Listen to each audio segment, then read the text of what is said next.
Welcome to the Tech Egg. Don't get scrambled. Enjoy the video. In this video, I will show how to make yogurt bars at home.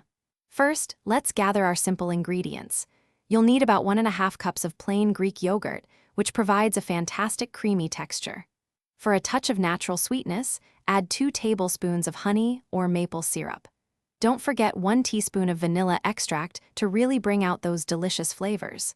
Finally, prepare a baking sheet by lining it with parchment paper. This step is crucial for easy cleanup and removal of your frozen treats. Now that you have your ingredients ready, let's mix them up. In a medium-sized bowl, combine your plain Greek yogurt, the 2 tablespoons of honey or maple syrup, and the 1 teaspoon of vanilla extract. Stir these ingredients gently until they are thoroughly combined and smooth. Once mixed, carefully pour the entire yogurt mixture onto your parchment-lined baking sheet. Use a spatula to spread it out evenly, aiming for a consistent layer, about 1/4 of an inch, thick across the sheet. This is where you can get creative with your yogurt bars. Immediately after spreading the yogurt, sprinkle your favorite toppings generously over the entire surface. Fresh berries like blueberries or raspberries, a handful of crunchy granola, or even some finely chopped nuts work wonderfully. Once your toppings are in place, carefully transfer the baking sheet to the freezer.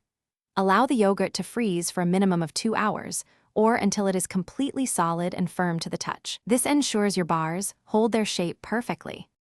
Once your yogurt slab is completely frozen, it's time to transform it into delicious bars. Carefully lift the parchment paper with the frozen yogurt off the baking sheet. You can either break the slab into rustic, irregular pieces, or use a sharp knife to cut it into neat, uniform bar shapes. These homemade yogurt bars make a fantastic, healthy snack any time of day. For storage, simply place any leftover bars in an airtight container and keep them in the freezer for up to 2 weeks, ready for your next craving. Thanks for watching. Consider subscribing if I helped unscramble your problems.